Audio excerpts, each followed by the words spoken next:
తాజాగా ఒక news viral అవుతోంది. అదేంటంటే గౌతమ్ గంభీర్ని హెడ్ కోచ్గా బాధ్యతల నుంచి తీసేస్తున్నారు అని. ఇది ఎంతవరకు నిజమనేది ఇప్పుడు చెప్తాం, చూడండి. రీసెంట్గానే ద్రావిడ్ని తప్పించి గంభీర్కి హెడ్ కోచ్ బాధ్యతలు కట్టబెట్టింది. గంభీర్ హెడ్ కోచ్ అయ్యాక శ్రీలంకతో అలానే ఆస్ట్రేలియాతో సిరీస్ జరిగాయి. అయితే ఆ 2 సిరీస్లు గెలవలేకపోయింది టీమిండియా.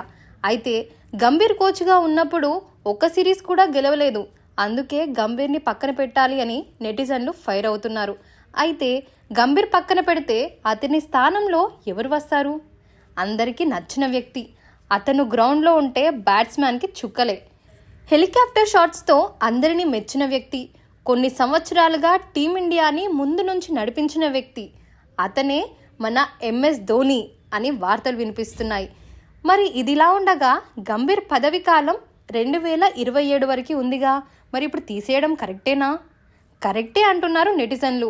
సీనియర్ బ్యాట్స్మెన్ ఉన్నా కనీసం ఒక్క మ్యాచ్ కూడా ఆడలేకపోయారు. ఎవరి నిర్లక్ష్యం ఇది? కోచ్ నిర్లక్ష్యమా లేదా బ్యాట్స్మెన్ నిర్లక్ష్యమా? గంభీర్ వాళ్ళకి గట్టిగా చెప్పలేకపోతున్నాడా లేదా వాళ్ళు కావాలని ఆడట్లేదా? ఇదే పెద్ద చర్చనీయాంశంగా మారింది.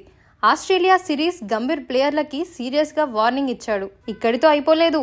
ఎవరు రెస్ట్ తీసుకోకుండా ఛాన్స్ వస్తే ఆడండి, ప్రాక్టీస్ చేయండి అంటూ వార్నింగ్ ఇచ్చాడు. అయితే గంభీర్ నెక్స్ట్ టార్గెట్గా ఛాంపియన్ ట్రోఫీ.